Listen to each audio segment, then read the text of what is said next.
Okay, thank you all for coming. The dog is very happy. Yes. I am Mary Collins. I'm the program coordinator at Central Connecticut State. And the work as a writing professor of English there. And I just can't tell you how excited I am to be your host today for this event. Not only to honor the soldiers that are here, the power of art and books, and my dear, deep friendship with Ron Farina. It's just such an honor for me to be on this stage right now. So, super exciting. As you know, Ron is the author of Out of the Shadows, Voices of American Women Soldiers, which you can get here. He will be signing, we've already been bothering him and signing them all, but also after the event. I'm actually not going to introduce Ron just yet, because we really want to make sure that you know who's on the stage here today. So we're going to actually open with introducing some of the women warriors that were featured in the book. So I'll just read out your name and you can wave your hand. Army Specialist Connie Johnson, formerly Neil, is a Purple Heart recipient. She served in Iraq.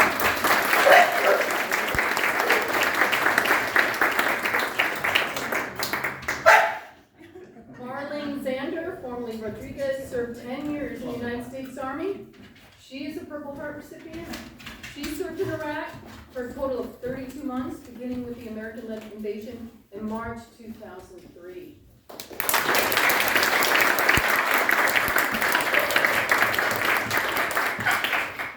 Army Sergeant First Class Sarah Hutchinson is a Purple Heart recipient. She served in Iraq in 2006.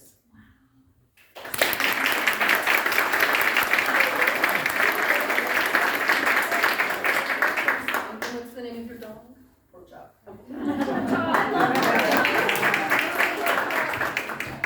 Army Sergeant First Class Elena Duffy is a Purple Heart recipient. She served in Afghanistan in 2004 and in Iraq in 2005.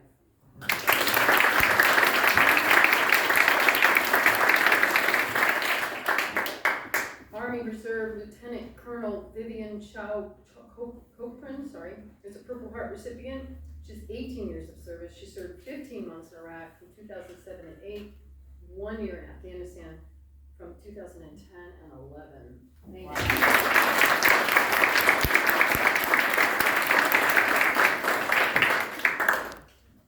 Amazing to be up here after reading the book. I just have to say that personally. You've got to read the stories. Just fantastic. Before we continue, we're having Captain Rob Passmore come up. He is going to do a challenge coin. He's currently the program administrator for UConn's Veterans Program. So come on up, Captain.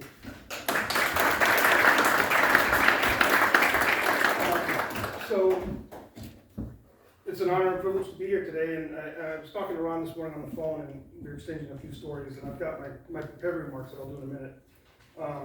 But seeing these brave soldiers up here, I come from a long line of commissioned Army officers. I grew up as an Army brat, and there's 4 West Point graduates that we know of in my family, along with a distinguished ROTC grad. So growing up as an Army brat, I knew better, and I joined the Air Force. Right? I enlisted, first one to enlist, and I remember coming home and telling my dad, who had retired, and I said, "Hey Dad, I enlisted today." And he goes, "What?" I said, "I enlisted." And he goes, "You enlisted?" "Yes, sir." He goes, "What branch?" And I said, "Well, Dad, I joined the Air Force." And he goes, "So you enlisted in the Air Force?" I said, "Yes, sir." And he goes, "Well, I might not agree with your branch of choice, but I'm glad you enlisted, because now you'll find out who really runs the joint." No offense. So I spent 5 years enlisted, and eventually got my commission, made my dad happy, and spent 11 years in the Air Force and got out as a captain. It's my privilege to be here today and represent the UConn Veterans Program, and to present something to these heroes that are sitting up here with me today. So the United States military has many traditions and legacies, some of which are difficult to trace back to their roots. One of the most widely known military traditions is presenting a challenge coin, which has become a form of recognition for outstanding service and shared experiences among those who proudly take on service in the armed forces of the United States. Historians have a difficult time tracing this particular tradition back to its roots, but for centuries, coins have been an important part of military service. Today, coins can be found in every branch of service at nearly every echelon. Throughout the centuries, the military community has instigated and refined numerous unwritten laws pertaining to this coveted award.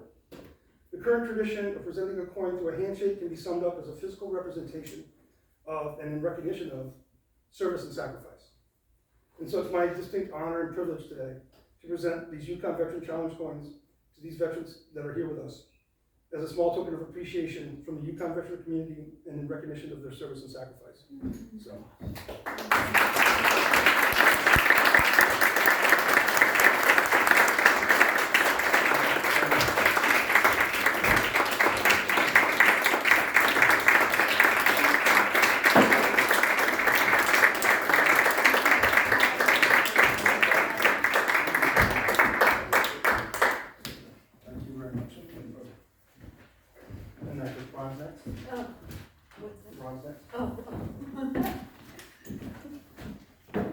Thank you, Afton. We were supposed to have another guest speaker here today, the Honorable Linda Spoonster Schwartz. She was actually Assistant Secretary for Veteran Affairs under President Obama, and at one point was the Connecticut Commissioner of Veteran Affairs here in Connecticut. But she couldn't be here, so I've been asked to read her statement before we start the events. I regret not being able to be with you today in person. Unfortunately, another duty calls me away from this gathering. During Vietnam, the military was a formidable place for any women who served. Thank goodness some things have changed. But as you all know, there are many left to make right. The Vietnam veterans of America, we have a mantra. Never again will one generation of veterans turn its back on another. That is not just a saying. For me, it is my marching orders. There will always be a need for advocacy and activism for justice and adequate care for veterans and their families. Welcome to the fray. I am a believer that we do not have to manufacture or make up stories about the sacrifices, grit, and personal triumphs experienced by the men and women who served and are serving in today's military. We just need a better way to tell the stories. I think Out of the Shadows has met that challenge. You all have my profound admiration and gratitude for sharing your stories about serving during a very treacherous and dicey war. Ron Farina's careful attention to detail and respect for the treasured truths you shared with him will stand this test of time.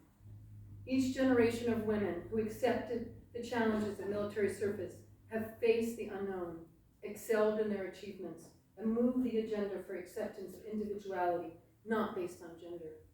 Throughout America's history, the contributions of women in any field were minimized. At the same time, women in all of the military services pushed the envelope and earned the respect and recognition for their service. We also owe great thanks and appreciation to Duke Leopold Belgium for his interest and generosity in commissioning this project. Thanks, Ron, for the rare opportunity you gave me to be involved with this endeavor. Your craft and attention to detail has captured both the essence and truth of the women chronicled in the pages. Most of all, we want to thank the women who shared their stories and the friends and families that supported them in this journey. We thank you for your service to our nation. We thank you for your sacrifices. Most of all, we thank you for your truth. Sharing your lived experiences of military women in modern war, generations will know what war is all about. Ladies, you have walked the walk, and you have definitely earned the right to talk the talk. With great admiration, the Honorable Linda Schwartz.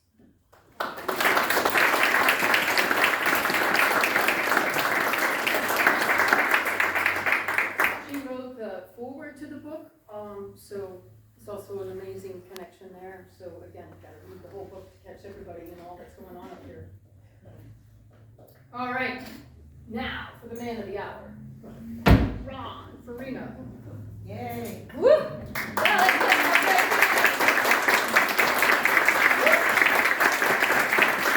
I've been looking forward to this day for so long, and this isn't even in my notes. I am the least important person in this stage by far. I am just the host.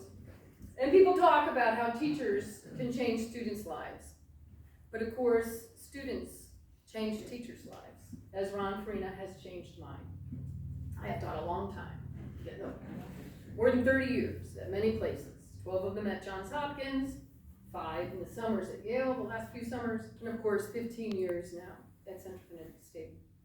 But rarely has a student shown in one of my classes who affected me so deeply. Of course, as the child of 2 former World War II soldiers, my mother was in the waves, my father was in the Air Force. His military service impressed me. Of course, the fact he returned to college in his 60s to complete his BA degree was an unheard quest, but he completed it. And of course, the work ethic and drive has impressed me. But really, what sets him apart as a student, an active writer, from all the other thousands of students I've had as a professor of writing, is his ever-evolving emotional depth. At first, I don't think he wanted to write about his experiences in Vietnam, but then when he set to the task, he turned away from nothing. Not one ugly truth or hard moment. If you haven't seen his essays in the Connecticut magazine, you really got to check them out. When he decided to secure an MFA, I knew it was in part to continue to evolve not just as a writer, but as a man, processing his life, seeking depth and better understanding. It's that quest that I admire the most in Ron, which inspires me whenever I am with him. He's always in motion, evolving, striving for a full understanding of himself and the world. He is never stagnant and has one of the richest inner lives of anyone I know. The end result, terrific books and nonfiction and fiction. The fact At the Altar of the Past, his new novel, and Out of the Shadows, Voices of American Women Soldiers, came out in the same year. This is unbelievable. I'm a writer and I can't even imagine pulling that off. 2 genres, 2 books, 1 year, rock star. Unbelievable. I posted book reviews for Out of the Shadows online and remarked how at some points the soldier's gender doesn't matter, but their courage always does. The fact they take too many tours of duty, suffer major mental duress, and often fail to thrive when they finally return home, should hit all of us in the chest like a shot at close range. We ask too much and can never recognize them enough for what they do as part of the job. I cannot think of another writer better equipped to handle their stories than Ron Farina. He's a vet. He's spent more than a decade honing his craft as a storyteller, but more importantly, he had the emotional landscape to process their insight, their narratives with care and insight. This is truly the case of where the person and the project dovetailed perfectly. Let us now welcome my friend, the remarkable Ron Farina.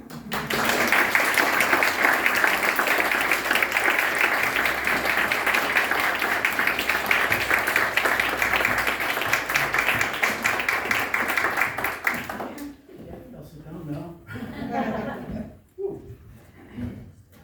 All right, well, thank you, Mary. Now it's my turn to say a couple of words about Mary. In 2011, I walked the halls of Central Connecticut State University and the Student Center, and I spotted this little yellow flyer. I mean, and it read, if you have stories you want to tell, consider Creative Nonfiction 1. I think I've got stories I want to tell. I don't know how to tell them, but I think I have a story I want to tell. A week later, I knocked on the door of Mary's office, and I heard Mary's voice full of enthusiasm, very welcome. I said, come in. What I didn't know was on the other side of that door stood the woman who launched my writing career.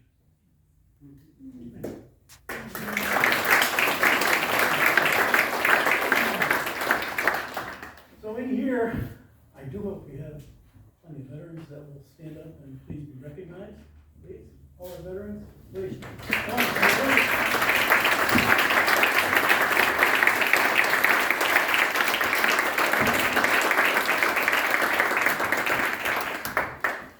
And I want to talk very briefly about the book that's following this. The book that's following this is called Life Looks Different Now. This book will be about families soldiers who are left behind, families left to grieve. And with us today are some Gold Star family members. One in particular that I hope will stand up and be recognized, Pat Perry, who will be one of the features in the next book. Pat, please.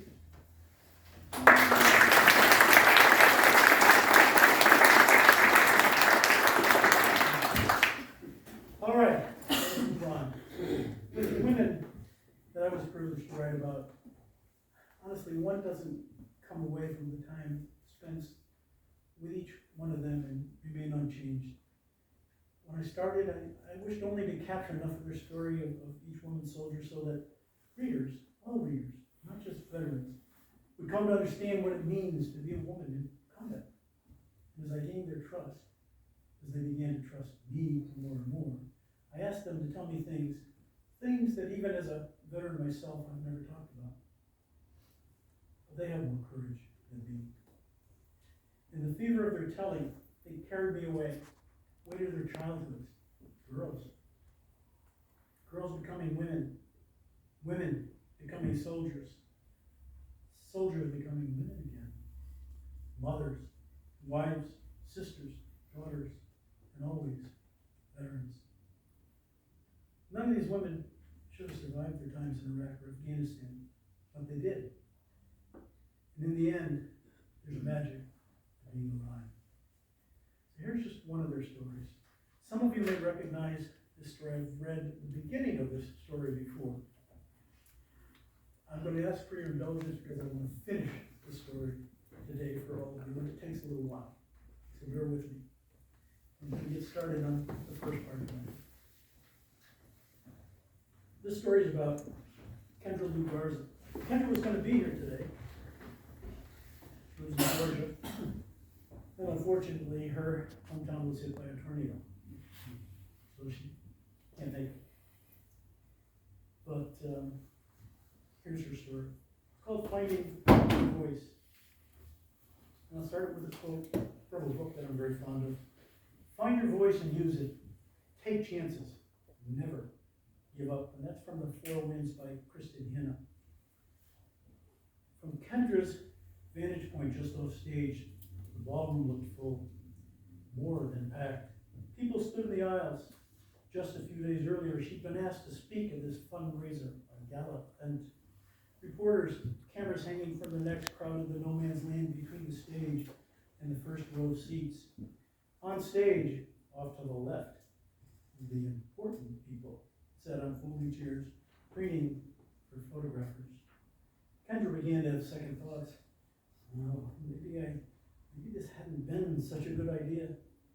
Meredith Ayer, chairman of Texas-based HelpingAHero.org, walked to center stage, took up a position behind the podium and tilted the microphone to a comfortable level. Her touch set off an echo that reverberated through the room, followed by screeching feedback, and her nose wrinkled, and she quickly stepped back. Sound technician hurried to the microphone, made some mysterious adjustment, nodded her approval, turned the stage back to Meredith. She recovered quickly, made a joke, began recognizing state and local politicians, veterans in the audience, their families, local business leaders, all potential donors. Done with the obligatory formalities, hoping she hadn't neglected to mention anyone, she looked to her right, then back to the audience in front of her. Ladies and gentlemen, she said, it's my honor to introduce one of America's heroes, Army Sergeant Kendra Lou Garza. The lights in the ballroom dimmed. Everyone on stage stood. Meredith moved to the side of the podium, waiting. Off stage, Kendra didn't move. She clutched a few pieces of paper, notes. Not very many were scribbled across the pages. She wore a HelpingAHero.org polo shirt. The stitched sleeves of the shirt tight against her muscled upper arms reflected hours spent in the weight room. Loose-fitting black slacks hid the prosthetic she wore in place of a missing left leg. She'd been working hard at getting back in shape, thankful that she pushed past the pain during rehab when muscle streamed at her to quit. Her face flushed, trickled The sweat raced down the center of her back, making her shiver. Her mouth, I think the folks in Texas will recognize this, her mouth felt as dry as the trans Pecos Chihuahuan. Unconsciously, she held her breath. You better read, girl, she told herself. If you don't, you gotta pass out. Meredith beckoned.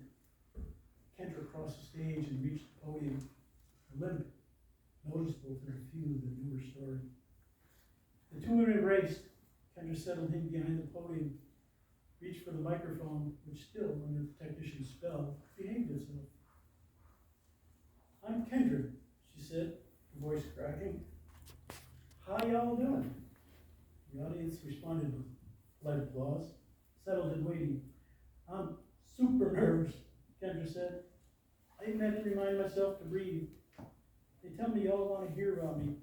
I don't know why anyone would want to listen to me talking about telling my story, which is exactly what this young lady on the end said to me when I said I want to tell your story. So why would anybody want to hear my story? When you read it, you'll know. Yeah. When you read it, you'll definitely know. So anyway, I'm just Kendra from a small town in Georgia. And I'm way out of my territory here in Texas. But here goes. For the next 30 minutes, longer if you counted all the questions everyone wanted answered, Kendra found her voice. There's lots of places to begin a story. Kendra's a pretty woman. Look at the cover, look at her pictures inside the book. 34 years old, she's a daughter, she's been a wife, she's a mother, she's been a soldier. She's been wounded in combat. That last, the day she almost died in Afghanistan, that changed her life forever. She began her story there. In late spring of 2010, the weather in Afghanistan had already reached 100 degrees. Even for someone like Kendra, accustomed to the hot summers of small town Monticello, Georgia, that's hot. On the combat outpost, Chirac, Kendra, off-duty, relaxed in front of one of the lady soldiers' tents. She cleaned an M4 long gun, the standard weapon for American military teams and brigade combat teams. She carried a pistol too, not at all unusual for an MP. Shadow darkened the ground in front of her. She looked up, recognized the NCO in charge of her squad. Hey, Sergeant, what's up? I'm taking the squad outside the wire. There's a bunch of Taliban in the visit. Word is they're planting IEDs, maybe planning an ambush. Mission's voluntary. Who all is going? Kendra asked. The whole squad. We're going to provide security for EOD engineers, but we're off duty today. You don't have to go. But the grade is stretched thin. We could use the extra support. I'm in, Kendra said. If my squad's going, I'm going too. Where are we headed? The village, just outside the wire. We'll be on foot. Gear up. We head out at 1200. Roger that, Sergeant. Squad sat near the headquarters tent, settled up in full battle rattle, waiting. Clouds rolled in. They turned gray, the air heavy. Kendra could hear the call and response of a firefight on the other side of the village. Crisp, rhythmic pop of AK-47s answered by the bass burping of the M4s. It's close, she thought. It's close. The engineering detail was late. Waiting gave her time to think. Waiting is the enemy of a soldier's calm. Waiting unsettled her. She grew apprehensive.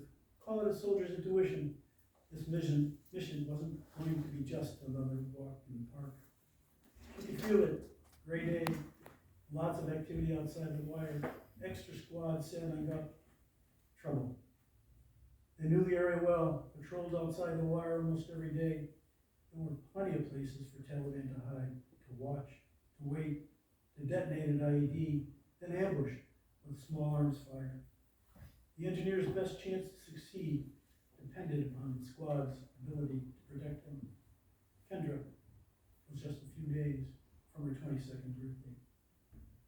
By 1300 hours, the squad, with engineers in tow, left the command outpost, Chirac. Outside the wire, the senior NCO, more familiar with the surrounding area, walked point, leading the patrol away from frequently traveled and more predictable routes into the village. Kendra was second man up. They climbed up and over a mud wall, stepped through a small stream, waded through a deeper river. the route deliberately circuitous roundabout. An attempt to confuse Taliban insurgents took them through a sparsely wooded area on the outskirts of the village. They entered the village on high alert. Sergeant signaled to stagger the formation. The patrol moved cautiously, scanning doorways, windows, rooftops, expecting to find women selling flatbread, men bartering for goat meat, chai vendors brewing tea. They entered the village bazaar, hub of commerce and activity, empty. An elderly man, fingering a string of Muslim prayer beads, quickly ducked into an open doorway, disappearing behind a ill-fitting, weather-beaten old wooden door. The patrol turned onto a familiar track, a footpath they called Route New York. No idea why. Missing were the smells of baking flatbread, roasted meats, nuts, tea, all of it replaced instead by the smell of fear. Silence fell over the deserted bazaar like a heavy, wet blanket. They walked by alleyways, left, right. Figures darted across one of the alleys. Kendra counted 3. One stopped, locked eyes with her. She began to raise her rifle. He fled. Kendra raised 2 fingers, pointed her eyes, then to the alley, then to the men behind her. She held up 3 fingers. They nodded, signaling that they understood. She wanted to scream, to shout at everyone, take cover. Something she knew would just tip off the Taliban. No longer a question, something new to happen. Kendra understood. It was only a matter of what, where, and when. An RPG attack, small arms assault, remotely detonated IED. Something's going down, she thought. Something is going down. The patrol pushed forward, turning down a dirt footpath. A Haji in white pilgrim's robe praying in front of a mud spotted the patrol and ran away. Footpath narrowed. Sergeant leapt across the opening of an alleyway on the left. He motioned to Kendra to hug the wall. Creep up on the alleyway. Cross it, whirl, point, clear. She breathed deeply. Shadow flitted across the mouth of the alley. Spooked her. She looked down at fresh tracks in the dust. Sights, sounds, smells. Everything around her intensified. Her chest involuntarily tightened. Her heart raced, fighting against the sudden shortness of breath she inhaled from the pit of her stomach. Stepping forward with well-practiced caution of a combat soldier, she looked for tripwires. Lift the foot slowly. Place the heel down, gingerly, walk on eggshells. None of that mattered to the Taliban waiting in the shadows, watching. Using a cell phone, the spotter triggered the IED hidden in the wall that Kendra had pressed herself against for cover.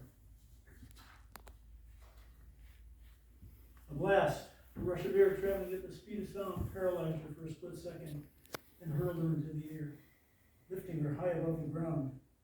Deafened by the explosion, everything happened like a silent movie. Her eyes involuntarily closed against the flash of the bomb. Time suspended. She could feel herself falling in slow motion. Slammed into the ground, the impact forced her eyes open and a plume of debris mushroomed above her. Dust, gravel, metal fragments, splintered bone, blood. Her blood rained down on her face. Take a war pause, Kendra. Do it, she told herself. Take those 5 seconds. Assess. She heard small arms fire. Look for round 4. Go on. She thought about reaching for a pistol. The rest of the squad must be injured. I can't see anyone through this dust. My eyes, they're filled with dust. Her blood vessels, ruptured by the blast, felt like her eyes were on fire. Check yourself. Pat down. I don't feel my leg. Holy sh... It's me. I'm the one wounded. I'm wounded. Blood's on my hands. Flesh, too. My leg. It's gone. Gotta stop the bleeding. Tourniquet.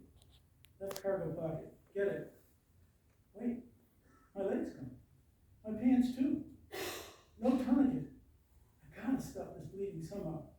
Sit up. Use both hands. Apply direct pressure. Do it, Kendra. Do it.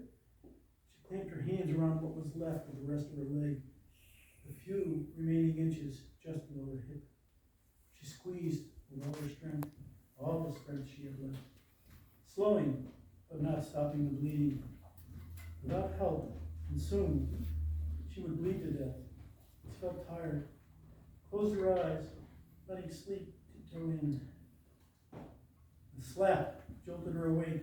"Don't you die on me, soldier medic," flamed the newest woman member of the team, shouted. "Stay with me, goddammit. It's my first mission in the country. Stay awake, you hear me? Stay awake." Second medic from a nearby patrol arrived. Together, the medic secured a tourniquet around what was left of Kendra's leg, stopping the bleed. They started the battlefield ID. Kendra looked up. "They've got me. I'm okay. I can rest." She relaxed. She closed her eyes and drifted off. Another slap. She opened her eyes. "Why the hell are they slapping me? I don't want to see any of this anymore. I don't like all this noise. Are we in a firefight? This is the last place I want to be. Afghanistan is crazy. I'm just going to rest a while. Get away from all this noise and craziness. Just sleep. Sleep." In and out of consciousness, the scene around her played out like an intermittent static on an old television. She'd pass out, screen go black, wake up to a fuzzy image, catch a glimpse of the show, then pass out again. Members of the squad lifted her onto a litter, rushing her out of the firefight, then ran with her to a hot LZ, set the stretcher down, formed a perimeter around her, returning fire, waiting for the dust off. Medevac. The Black Hawk helicopter, about to land, suddenly veered off. Tracer rounds from the firefight had set the clearing that was going to land on fire. Someone covered Kendra with a fire blanket. Soldiers lifted her again. They ran to the river. Kendra bounced on the litter. The Black Hawk hovered above the riverbank. Machine guns blazing. They need to hoist Kendra to safety, and quickly. The litter, dangling on the end of the cables, descended slowly. Soldier reached up, grabbed the litter, finally within reach. They strapped Kendra to the litter. She looked up at the bottom of the Black Rock. The litter began a slow ascent, rising through the air. Perfect target. Helpless. All Kendra could do was wait and hope. Without warning, the litter began to spin uncontrollably, twirling like a pinwheel in a hurricane. The cable twisted and nodded to a breaking point, stopped, spinning for a second, then uncorked in the opposite direction. Spinning wildly once more, the force knocked Kendra unconscious again. The medevac crew fought the spinning litter, wrestled Kendra into the Black Hawk, rushed off from the battlefield. They flew to Fobshank, the closest combat surgical hospital, Kendra's original home base, and her best chance for survival. On board the Black Hawk, she opened her eyes. Two medics, their faces hidden by Darth Vader-like masks that kept their microphones being washed out by the rotor and wind noise, feverishly worked on Kendra. One of the medics pushed a syringe of ketamine into the IV. Excuse me.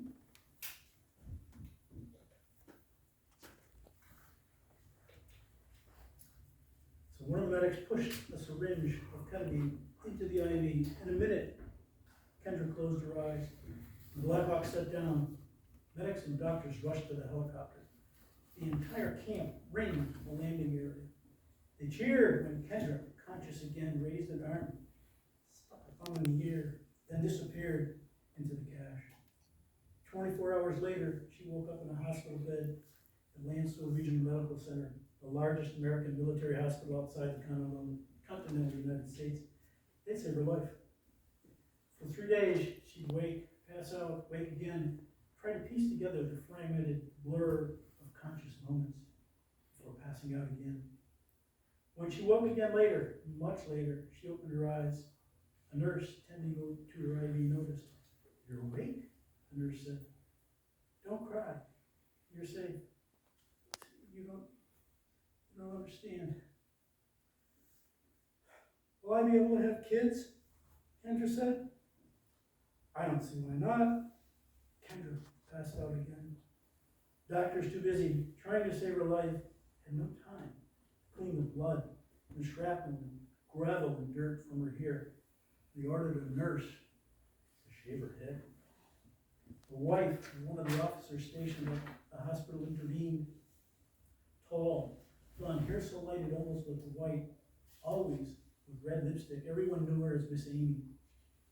"Hey, soldier," she said, "if it's okay with you, I'm gonna clean you up. You're gonna be heading back to the States, and your mom will be waiting. And you don't want to see her, you don't want her to see you like this, do you?" Kendra nodded. Gently, patiently, Miss Amy washed Kendra's hands, gingerly cleaning under each fingernail, cleaning the dirt from her hands. She turned her attention to the rest of Kendra. She washed her hair, washed it again, slowly, deliberately. She combed pieces of metal out of her hair, blood and dirt, then dried and brushed her hair. Tears covered Kendra's face. The crowd in the ballroom grew quiet, stunned into silence by what they just learned. Kendra felt the beginning of tears, faint thin lines barely noticeable. In all the time she'd been injured, she never said the quiet part out loud. She never said to anyone, "I only have one life." Saying it on stage there meant that she'd have to accept it. She hadn't. She'd never grieved the loss of her leg. There on stage, reality hit home. She'd opened Pandora's box. Tears, just storm clouds moments earlier, now rained down her face. The crowd on their feet erupted with applause. Led by Meredith, Kendra stepped in front of the podium. The applause grew louder. She left the stage, mingling with the crowd. Questions. Everyone had questions. People patted her on the back, stuck out their hands, pressed all around her. Everyone wanted to touch the hero. Whew, so let's pause for a moment. I've read that before, and some of you have heard it before. But that's not what Kendra is. That's not where her story ends. That's not where any of these women's stories ended. Wounded, some of them many times, some of them minutes away from dying, have all gone on to do so much. And what I've read so far is Kendra's first step off a cliff. She had said for the first time that quiet part out loud. She'd never said it to anyone before. I only have one leg. Saying it meant to Kendra that she really would have to accept it. And like I read a moment ago, she hadn't. There on the stage for Kendra that day, reality had really hit home. And in this way, this was another major ambush. PTSD, physical pain, no purpose now that her military career had ripped away from her. And here's the rest of the story. And I ask you to be patient because it does take a few minutes more to read. I'm going to have to drink a little water to get through it.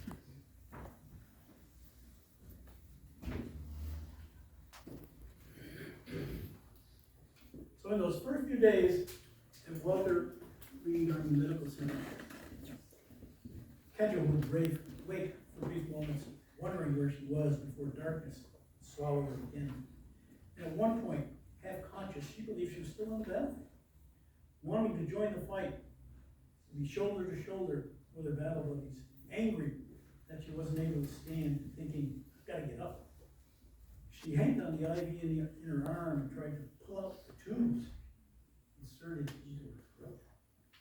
Doctors sedated her again, and over the next week she lived in a dream world, home, Monticello, a nothing little town tucked away in Jasper County, Georgia. One gas station, one Dairy Queen, population less than 3,000. Familiar faces flashed in front of her. Jerry Ray, her stepfather, An Army staff sergeant in his uniform. Voices. Miss Budge, second grade teacher from Jackson Elementary, calling her. Kendra, your mama's here. She's come to get you early today. Kendra. Kendra. Something about the teacher's voice had a familiar, lingering place inside Kendra's memory. Or was it the day she was remembering? She was 7 years old the day that Gail, her mama, came to school and told her that her daddy David had left. Gone with little more than the snap of a finger. Mama took her to a single-wide trailer. We live here now, Mama said. Kendra never again saw the inside of the house that she lived in. She heard the voice again, pulling her from the depths of her sleep. Kendra, your mama's here. Kendra, Kendra. Finally, like a swimmer pushing off from the body of a pool, she broke the surface, gulping a mouthful of air. She blinked her eyes, opened them as wide as she could, then squinted until blurry images came into focus. Her eyes, blackened by the blood vessels ruptured in the attack, looked like black holes. She saw a nurse, someone else behind her. Kendra, the nurse said again. Her mom is here. Kendra's back in the States now. Mama, it's me, Kenners. I'm here. Can you see me? Are you blind? The look on her mama's face almost broke Kendra's heart. I'm not blind, Mama. Why would you think that? Have you seen your eyes? They're like 2 lumps of coal. Kendra involuntarily touched her eyes and her face and felt the cuts and the welts from bomb shrapnel and her swollen, fresh, cracked lips. I guess I must look pretty bad, huh, Mama? Oh, I'm just glad you're not blind. I thought you couldn't see. Your daddy's here too. Gail and David, for the sake of their daughter, mended their broken truths. Afraid beyond permanent repair, it held temporarily. Jerry Ray, her stepdad, on reserve duty in Nevada, loaded his pickup, stopping just long enough to take a break, gas up, and drove. 30 hours straight through, finding Gail and David at Kendra's bedside. When he walked into the ICU, Jerry Ray, a big man, took up all the space. He towered over David when he stuck out his own beer club and he and David took it. Jerry Ray nodded to Gail. Their marriage had lasted long enough for Gail to issue a "don't you go or else" ultimatum when a few years into the marriage, Jerry Ray had volunteered to go downrange. Not an ultimatum kind of guy, honor-bound to serve, he left Gail. He stayed in Kendra's life. Inside the ICU, he turned his attention to Kendra. Machines blinked at him. Lines from the IV, packs hanging on hooks above her head, snaked away into her arm. Her face, bruised and still swollen, made him suck in a quick breath. Jerry Ray was career military, square away, disciplined, high speed, organized, calm in tough situations, strong. But the side of her, made his knees buckle. He leaned in over her. Unlike anyone else in the room, he understood what it meant to be lying there having done your duty. "Hey, soldier," he said, taking her hand. "You okay?" His hulking presence, the strength in his voice made her feel safe. "Yes, sir. I am now. Now that you're here." Tears, like drops of morning dew, clung to the tips of her eyelashes, then fell onto the back of Jerry's hand. When Jerry finished holding her, reassuring himself that she would be okay, he stepped into the shadows. Out of respect, he gave the room to David and Gail. There's more.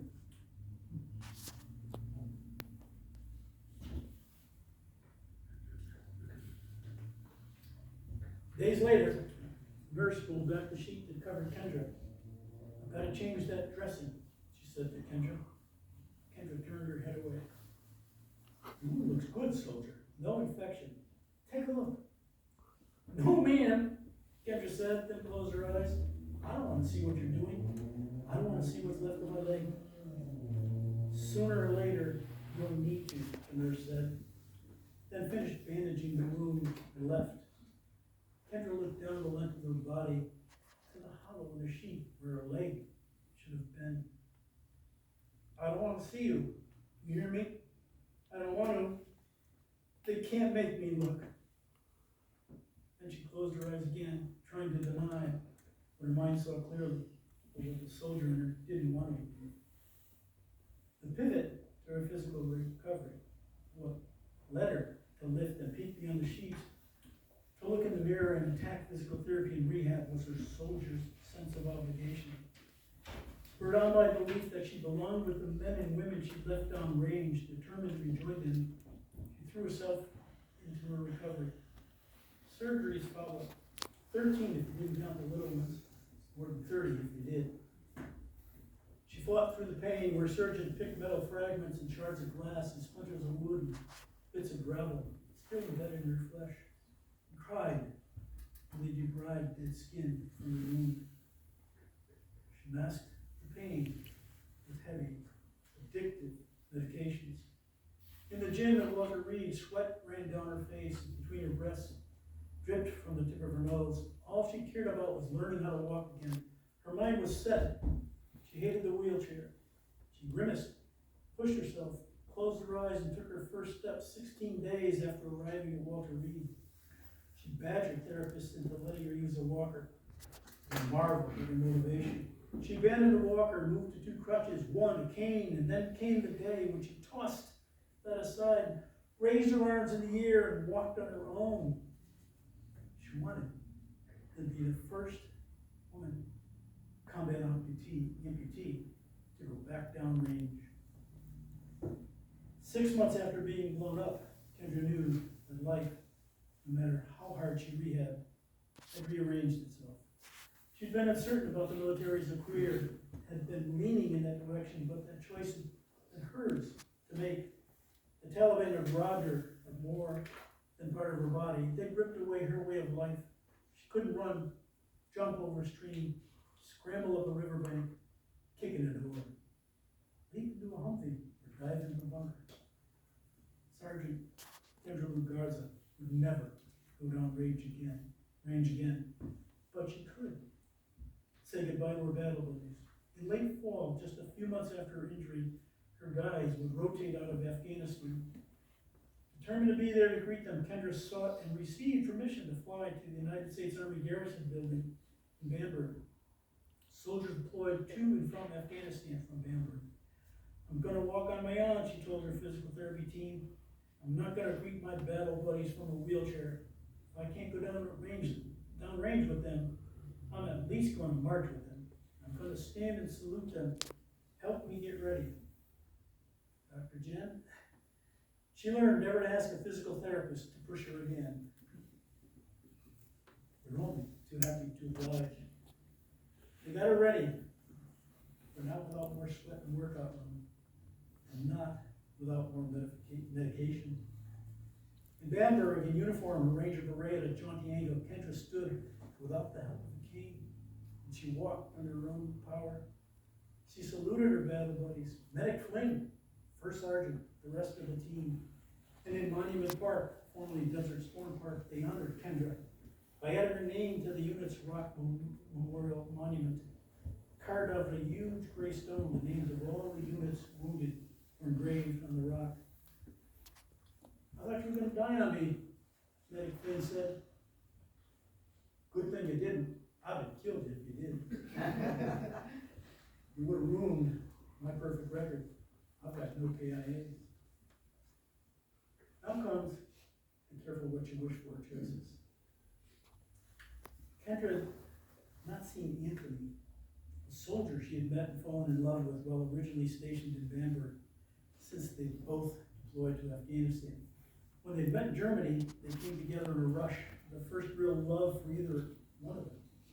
He was a handsome man, warm brown eyes, black hair, chiseled like Kendra from long hours in the gym, and they fit together well. Same age, both good looking, both single.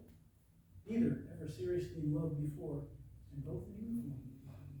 When she was wounded, Anthony, still downrange, had no idea that she'd been injured. Not a spouse, not a fiance. The Army had no obligation to get her to him. Kendra worried. What if he sees me now and doesn't want me? I'm not the Kendra who was physically strong and beautiful. I'm woman who could run pummel iron side by side with me. I could do anything then. Now I feel broken. I'm wearing a fake leg. Part of me is missing. The pretty part. Anthony, he's handsome, he's beautiful, he's strong. What if, well, it's one thing to be behind closed doors and take my clothes off for him. How do I take my leg off in front of him? How? In the waning months of Anthony's deployment, Kendra, walking more and more, looking more and more like the workout partner she'd been to him, found the courage to contact him. Separated by war and circumstance, they traded emails at first, rekindling their connection, and then bit by bit, they moved past emails, began talking again. The desire for each other that had gnawed at them couldn't be denied. When his tour ended, his enlistment over, Anthony left the Army and joined Kendra in D.C. Anthony, originally from Texas, took Kendra home to San Antonio and made her his wife. New bride, still a long way from fully recovering from Afghanistan, led the physical therapy team at Brooke Army Medical. Sometime in late 2012, the Department of Defense placed her on temporary disability retired list. She was declared unfit for military duty. Disability whose conditions had not stabilized and probably would not. More rehab, more prosthetic fittings, more pain meds. Stories have a way of telling themselves. Real life isn't always, and they lived happily ever after. Kendra and Anthony stayed together for a couple of years, long enough to have a daughter. Kendra and Sky, a beautiful blonde, little image of her mama, went home to Monticello, back to the old single-wide trailer. And here's where Kendra's in for the fight of her life. Kendra boarded a runaway train. She traveled the country, speaking to veterans groups and charitable organizations looking to use her as a fundraising machine. Invited to a Braves game, she threw out the first pitch. Everyone, it seemed, wanted a piece of her. She smiled, told her story again, but standing in front of the audience, brought all the heartache and lost back. She doubted herself. She lost more than a leg. She was losing her confidence. She never believed she had a firm hold on Anthony. She talked herself into believing that she would have made the Army career, telling herself that had been ripped away too. The person everyone wants to see on stage, that's not me. That's not the person I believe I am anymore. To prove it, she began to make herself look like the person she felt she'd become. She didn't feel pretty anymore, so why pretend? She quit working out, gained weight. The extra pounds confined her more and more to a wheelchair. She looked less and less like the woman who walked on her own when she said goodbye to her battle buddies. And in an effort to numb her feelings, she began using more and more medications supplied by the VA. She emptied the bottles. What should have lasted a month lasted only days. She went looking to the VA for more. They refused. Already an institutional addict, she became a street addict. There's a lot of misconceptions about drug addiction. Few people, if any, set out to become addicts. Kendra certainly didn't. But without realizing what was happening to her, the years of medications had made her physically dependent. Now that dependence had grown into an emotional craving as well. She called Anthony. Come get Sky. She said, I can't take care of her anymore. Not with the way I am. Heroes are in high demand. When people place you on a pedestal, there's only one place to go. Kendra fell hard. The door to Kendra's trailer blew open, ripped from its frame. Sundered splinters of wood littered the floor. Mike, her girlfriend's man, tried to hide just ahead of 4 members of the Jasper County Drug Task Force rushed into the trailer, guns drawn. They knew Mike, in violation of his probation, wanted on drug charges. He wouldn't go easy. Kendra, shocked out of the heroin high by violence of the raid, jumped off the sofa like a startled rabbit. She stood out of the way, an unwilling spectator to Mike's losing struggle with the task force. Pulled from the trailer, he couldn't resist. Afraid that the task force would arrest her, Kendra fled. She grabbed keys to Mike's pickup, a new jacked-up red Dodge Ram. She didn't get far. Terrified, driving wildly, half blind with fear, still high, she passed out. The truck veered onto the shoulder of the road at high speed, She passed out. The spinning truck rent the soft shoulder like a shear plow. Dirt flew in all directions, tire blew. The force flung Kendra, unconscious, unbelted, to the passenger side of the truck. She wakes up in the hospital. She called David, her dad, Daddy. Hey, Daddy. Where are we? Kendra said. We're in an emergency room, her father, David said. Spaulding Hospital. EMS brought you in. You were in an accident. I don't remember much of that, Kendra said. Was it bad? Bad. You crashed in the guy's truck. Totally. And I think the docs are going to let you go, though. I'll take you home. You got a door that needs fixing, and police want to talk to you before we leave. No charges are going to be filed, Kendra, one of the members of the drug task force team said. You were found in the passenger seat, asleep. Without witnesses, we can't prove you were driving. Want to tell us how you got there? No, sir, I don't. I don't really remember. I was sleeping. Doubt that, ma'am. I think you were driving. No, sir, I was asleep. I don't know who was driving. We know you were driving. We can't prove it. Here on out, we're going to be watching you. What are you doing with a guy like Mike in your house? He's not a good guy. You got to get yourself sorted out. You hear? You're better than this. You're free to go. Until the next time. If you don't get help, Kendra, there will be a next time. You know it. Get some help before something worse happens. Yes, sir, I will, Kendra said. Later at home, after her father had left, Kendra sat alone, lost, confused. She felt her world coming apart. A line that had kept her tethered to any chance of sobriety, rubbing against a rock that had become her addiction, had frayed to the breaking point.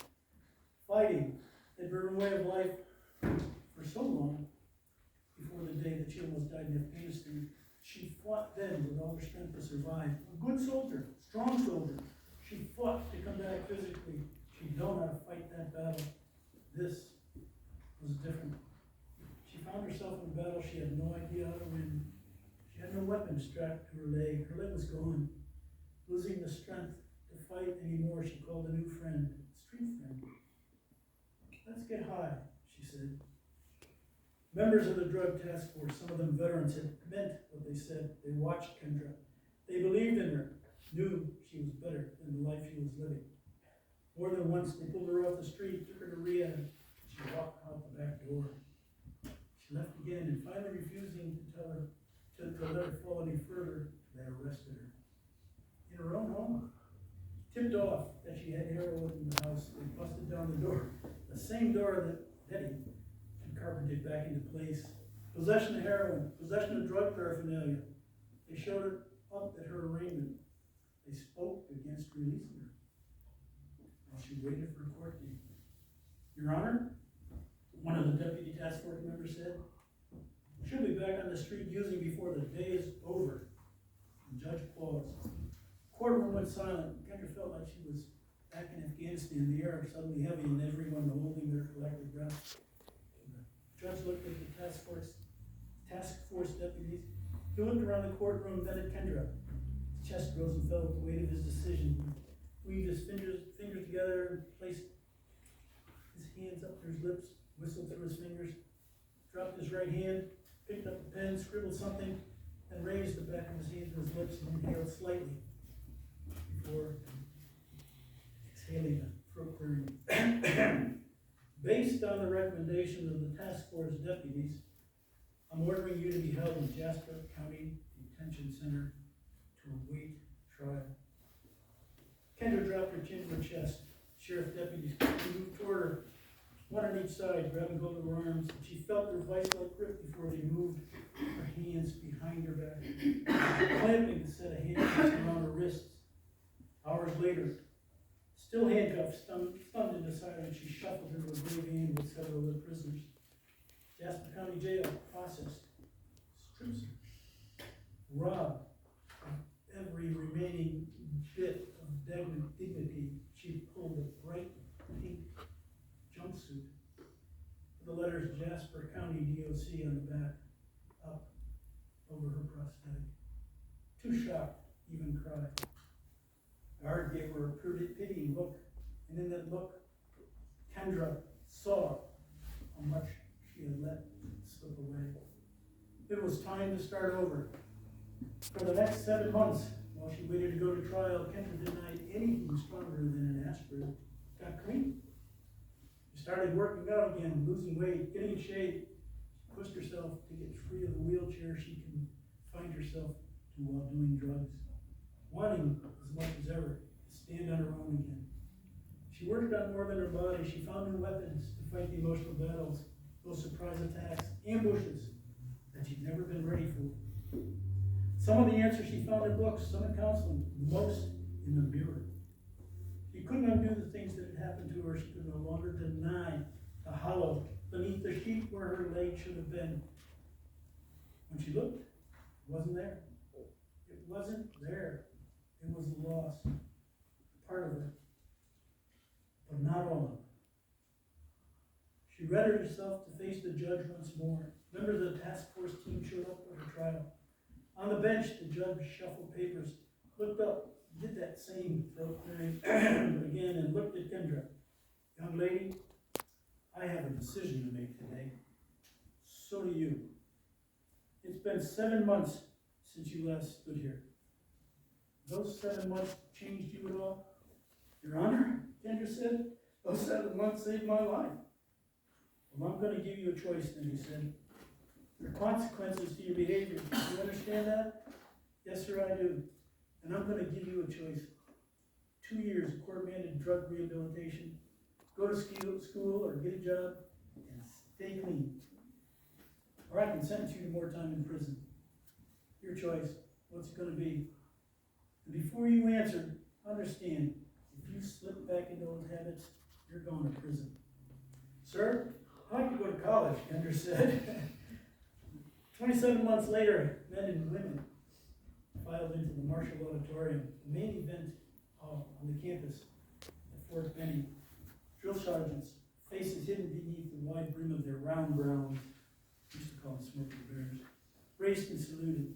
Off stage, a media officer, a second lieutenant, shiny butter bars glistening on his collar, flipped the tiny microphone onto the front of Kendra's shirt, collared black polo, the embroidered purple heart over the pocket and her name, Sergeant Kendra Lou Garza, stitched above the elbow. Wait here, the lieutenant said. Someone's going to introduce you. Satisfied that the mic was secure, he turned and walked away, stopped at a table center stage. He slid a chair from behind the table and positioned it to the side. Glass and pitcher of water sat on the table. And spun the pitcher around, not easy for Kendra to reach. From her vantage point, Kendra could see the full crowd. The auditorium buzzed. The talk she prepared, her first since completing drug rehab, much of it a familiar account of her own service, now included the tale of her struggle with drugs. Oh, maybe including all of that's a mistake. There's a room full of drill sergeants and officers out here. Jesus, they're an intimidating bunch. But what do they think when I tell them I was arrested on drug charges, served time? Don't judge me. A lot of soldiers get wounded, not all of them turn to drugs. Every senior's weak, a failure. Someone couldn't cut it. I wish. I don't know. This gig is different. My story's changed. Before all the drugs, I could stand tall and proud. I lost my leg. I'd given a part of myself for my country. Now part of me is a recovering addict. Just jumped at the touch on his shoulder. Whoa! Getting Sergeant said, a full bird colonel looking down at her. I didn't mean to startle you. I'm going to introduce you. Then he could walk out. You look nervous. Well, sir, I am nervous. I can tell you that for sure. But you're going to be okay, he said. Then without waiting, he walked up to the stage. soldiers in the audience jumped to attention. At ease, the colonel said, and began his introduction. Kendra hesitated. The colonel beckoned. She reached center stage, stood next to the table, looked out at the audience and began. My name is Kendra Lou. I lost a leg in Afghanistan. Taliban tried to kill me. They couldn't. Heroin almost did. I wouldn't let it. This is where the rest of my life begins. That's Kendra.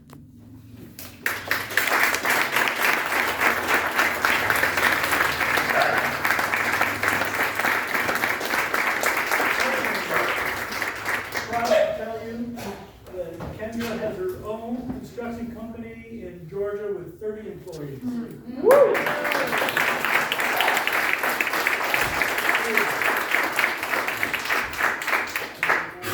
Mom, you stay there because you're going to be answering the questions. I just wanted to ask you one, but then I want to open it because I'm sure some of you would really like to interact with Ron. I just wanted you to share a little bit about how you selected the people that are featured in the book. It's complicated. How you go about making your choices and how each chapter is a slightly different profile, looking at a different angle of the whole experience. They're not just a repeating thing, maybe a couple both serving at the same time, or the repeated calls back to duty. And so I really admired the way that you understood you needed an angle. So talk just briefly about how you picked your subjects. Well, Mary knows part of how I picked them, because her son Donald was my research associate. And Donald scoured the country looking for wounded women soldiers. And he brought, probably 30 to 40 to me. I ultimately did make contact with 30. I interviewed 20. Did not write a book about 20. Whittled it down to 13 and thought, well, I've got 13 for a story. And I like the number 13 because that was the length of my tour in Vietnam, and it just always kind of resonates with me. So 13 had a real good sound. Along the way, I interviewed one and couldn't connect the dots. I couldn't verify everything that I was being told. And one of the things I've learned is where there is doubt, there is none.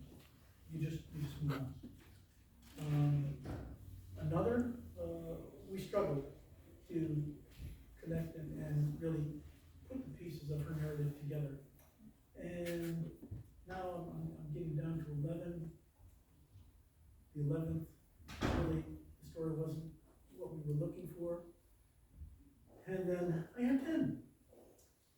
And it was the 10 that were the most forthcoming, that were willing to revisit the battlefield and go through some of the pain that every soldier goes on the battlefield. But in that storytelling, the 10th ultimately said, can't do it. Can't shake this tree anymore. It's too much. And I had 9. And of course, here are 5 of the 9 that we had 2 more were here today. One became sick.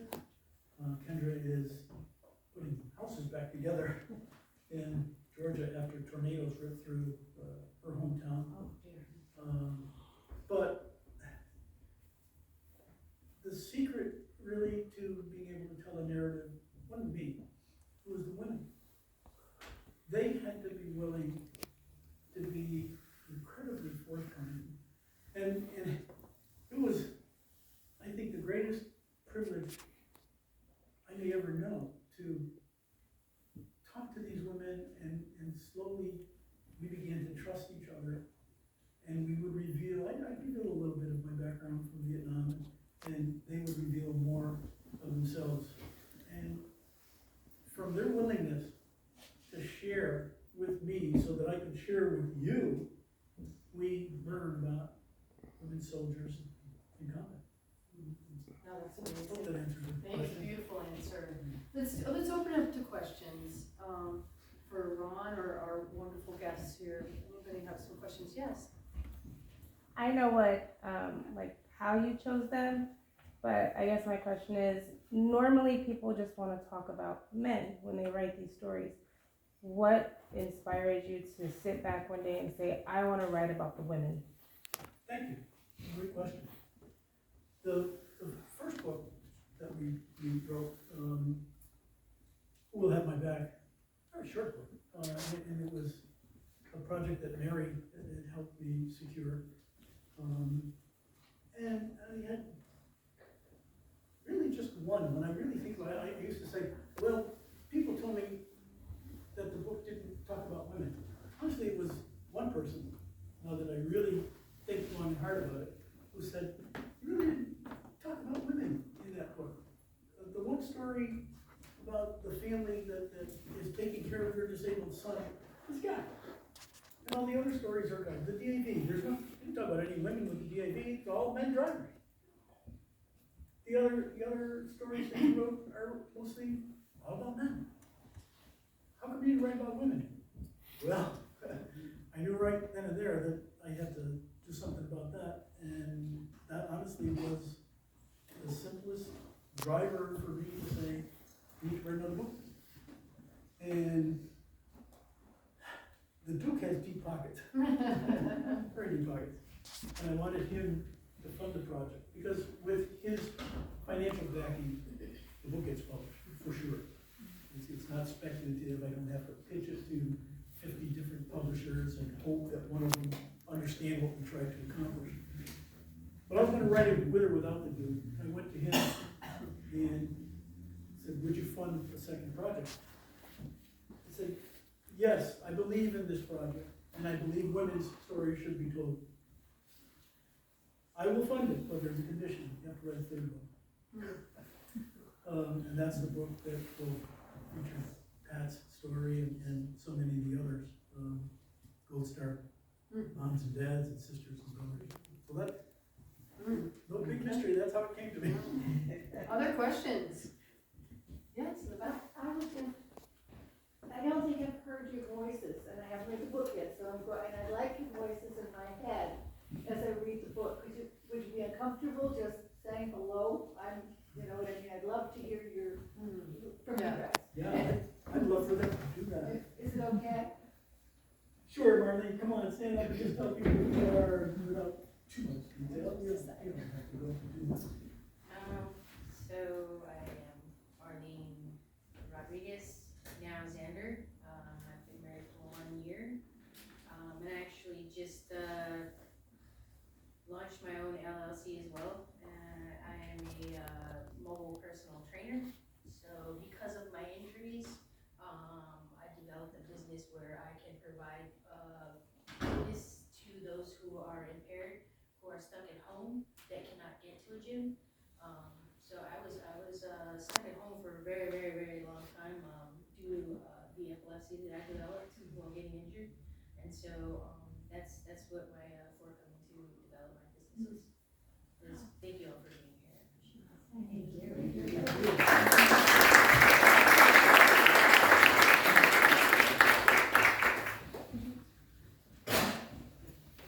Hi, I'm Vivian Cochran. I am from San Francisco, California.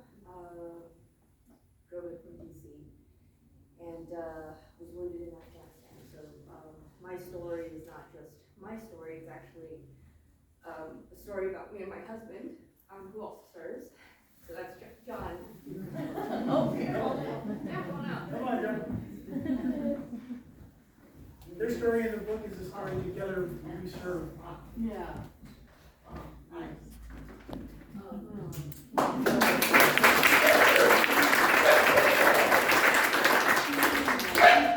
Two West Pointers, you guys. So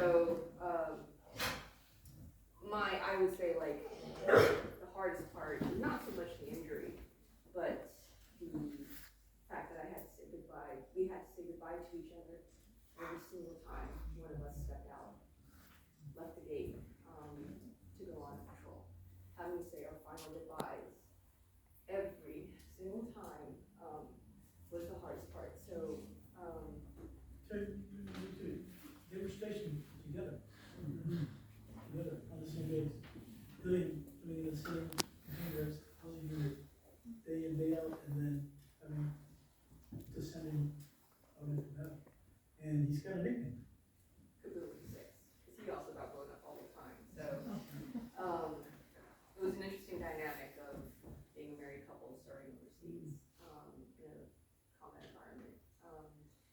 So it's really our story, but just wanted to say thank you for taking the time to read it. We have a 5-year-old son, he's little, so yeah, he very much loves the Army.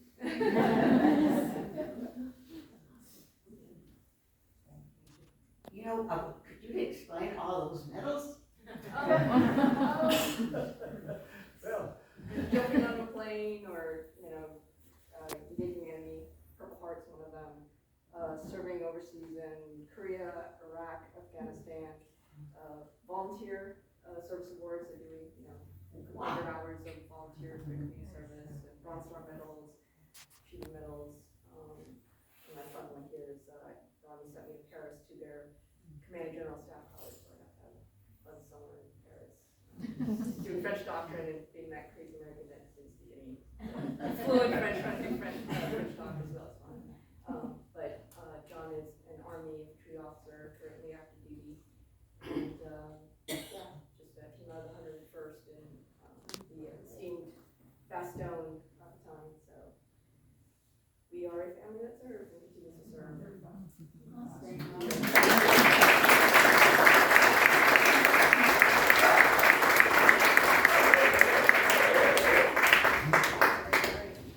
Hello, I'm Connie Johnson. I served in the Iraq Wars. I guess I don't really know what to say. I'm from South Dakota. I'm the first one that you will read.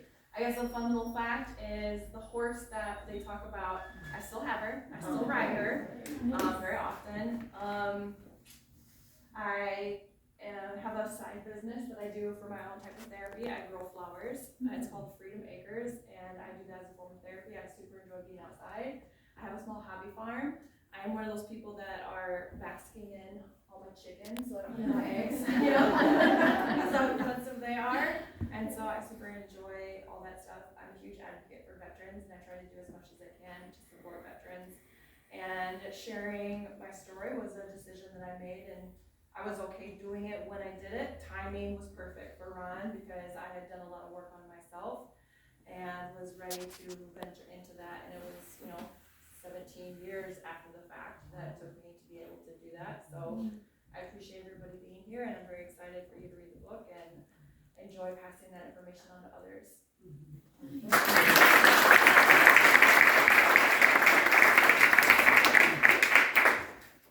I am Lana Duffy, and I was in from about 2002, 2003 to all the way through 2012. And I was actually in the electric checkers over there, the 525 Military Intelligence Brigade.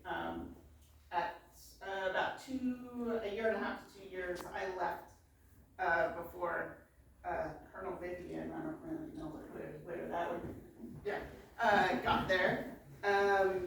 But from there I went to Afghanistan, then I went to Iraq, and through a series of unfortunate events, ended up with a severe traumatic brain injury. Had some fun times at Walter Reed, back in the asbestos years, and ultimately ended up, after about 13 years of limb salvage, amputating the leg. So now, there's a horse in hers. I just have a really dumb cat that tries to eat my foot. There's a delightful picture of her trying to do that. And I started a small tech company that helps veterans and military members and their families connect to local resources. And other than that, I make up light puns, go rock climbing, and try to get people outside and doing activities. I guess my fun fact is in like 6 weeks, I should probably train. I'm doing about 2 weeks up at the Arctic Circle to do a cross-country skiing outdoor veteran wellness type of adventure to try and encourage more veterans to get out and enjoy the more remote parts of the world. So,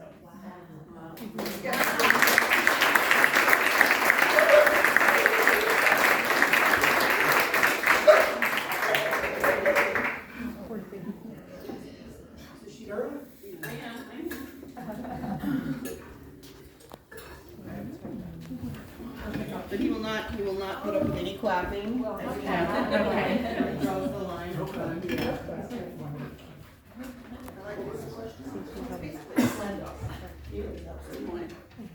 was the question? We just wanted to have a chance to hear your voice, because I'm gonna be reading the book, so you can choose whatever you'd like to say. You can tell Ron what you think of him. My name's Tara Hutchinson, and I live in San Antonio, Texas. And this is Pork Chop. He's the star of the show. But anyway, I now, after my injury, I collect rare plants and make funny plant and dog videos on Instagram. So that's really all I do now. I can't say I have a PhD or anything like that, but I have a lot of fun. Thank you. Silent clap, everybody.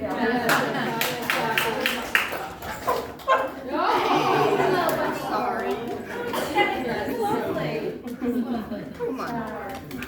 That was fabulous, thank you for speaking out. It's enough to say your story's on the page, and it's also to come up here is really a lot. And I just wanna recognize how much of a struggle it can be to share stories sometimes, and you're not really sure how people will hear them and process them, and you do have to wait till you're ready. I was really, I appreciate that you were all really blunt about that, like, so you're not judging someone for not telling their story, but you know, there's reasons for doing it. Other questions here? Pork Yes. chop in the book? Pork chop in the book? A little bit, I guess, yeah. Does he have a photo opportunity? He does. I don't know. There's pictures in there. Yeah. There you go, yes.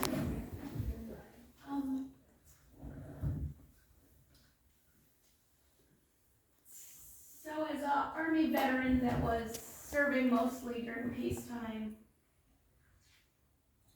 and I feel that part of the sisterhood. I'm so proud of calling myself just a part. I know how it feels. I mean, Linda Schwartz, I wish she was here because she is such an inspiration as a Vietnam flight nurse. And I met her 15 years ago. She's so inspiring. And when I meet the Vietnam veterans that I work with and get to know, I think that they're wicked special. And then meeting Ron and knowing this book was gonna come, and I just wanna say thank you for being so brave and vulnerable, and like you said, being ready. You know, we hear the dates and like 2002 seems like so short ago, like 1980 seems so, but it's not, it's like 40 years ago. So I just want to say thank you as another female veteran having the story out, thank you. And as your amazing stories that will inspire and be forever written down for others to read, thank you for being.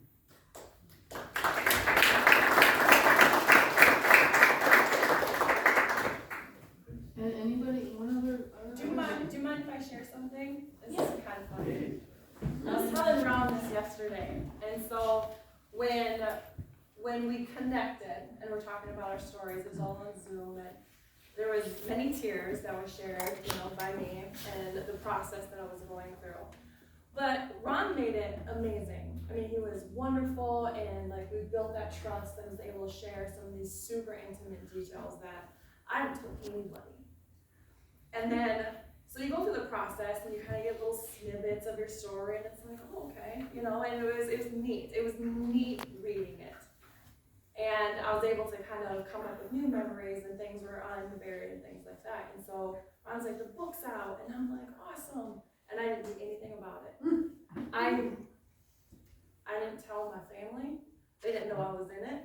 I didn't tell, and I work with veterans. Like, I work at the university, I process GI Bill, and I mean, in that way, like, I'm not there just doing that. I didn't tell anybody. And then, Ron's like, well, I'm putting this whole thing together. I was like, oh man, I don't know if I'm gonna make it. I'm from South Dakota, it's a long drive, you know, and I didn't tell anybody. And it was just before, about a week ago, I posted it on my social media. And because you share your story and it's on paper, but like, that doesn't mean anybody around me is gonna read it. And so it's easier doing it that way. But you gotta work through that process, and now I'm actually kind of letting some of my family like know that it's out there, and you know, you can purchase this book, and it's challenging knowing that people close to you are gonna read some of those details that you couldn't say in person, but that they can read in a book. It's different. It's very different. So I'm just gonna so add, proud of you. I'm gonna add one little historical fact. The smallest percentage of Americans right now serve in the military. Like in World War II, a huge percentage, over 30% of families were somehow, touched. Now it's like less than 5%. And which makes the fact that you've told your stories the vehicle through which you not only reach the veterans in this room, but all the people who have no idea what's going on in the military. And that's what I took away from all of your stories. We have no idea what we are asking of them. And it was a very positive and powerful message for me. It wasn't just that you were women, that we as Americans need to know what's constantly asked of every soldier. And by being so candid, you pulled apart that curtain. And because many Americans are so detached from military life now, telling your story is probably the only way in to reach the majority of people in any kind of capacity. This would be a fabulous book for college classes, and just so many other ways. It's sort of a living history. And so I just wanted to thank you that it is, that's where the power of story comes from, as Ron and I, that's why we love nonfiction. Yeah. Any other comments? This was just a great guest. I just want to say thank you for what you've done, and thank you, Ron, for bringing this. And I just want to tell you that, somewhere, many years from now, a young lady or young man from a high school will pick up this book to write about a story or read about something, write a paper, and it's your story that will make a difference, and that will bring light and inspiration, believe it or not. And you probably don't even think about it right now, but it will. There are young men, young ladies picking up books to write about stories, something that they don't know about, and they say, hey, find something, write me a 2-page paper or something like that. That's what's gonna happen. And without even knowing it, you will be inspiring somebody, rest assured. Yeah. taking pressure. The papers are great too. So the captain has a question, we'll So, close with him. When back there, they asked about hearing your voices and actually hearing you speak. Is there any plans of making audio for it? I said that. I was like, I mean, I'm an avid audiobook listener or reader, or however you want to describe it. And some of the books that I've read, when you hear whether it's the people described in the book tell their story verbally, or it's a narrator or a speech actor, it's so much different than reading it, I think. That's great. So I'm just wondering if you have any ideas about making it. Well, there is now. Let's end on that, Ron, because that's pretty exciting, right? And if the women portraying your book wanted to put their voices out there, I mean, like Chris said, and Chris and I did the same sort of work. I think Ron, by you telling your stories, you've made yourselves immortal. You're always going to do that, right? None of my veteran brothers and sisters who have passed away will be gone unless we stop saying their names, right? Your names are always going to be said, so I think it's great. Wow. Got a great face for radio. I love it, I love it. Well, Central has a good radio station with all this equipment. We did do a radio interview last week. Yeah. And You could have high-tech equipment. it should be posted, the link should be posted Oh, yeah. soon. So if you just, I think sometime next week, if you just Google Yeah. Ron Farina radio interview out of the shadows, the link will Great. probably come up. Was this worth coming out for?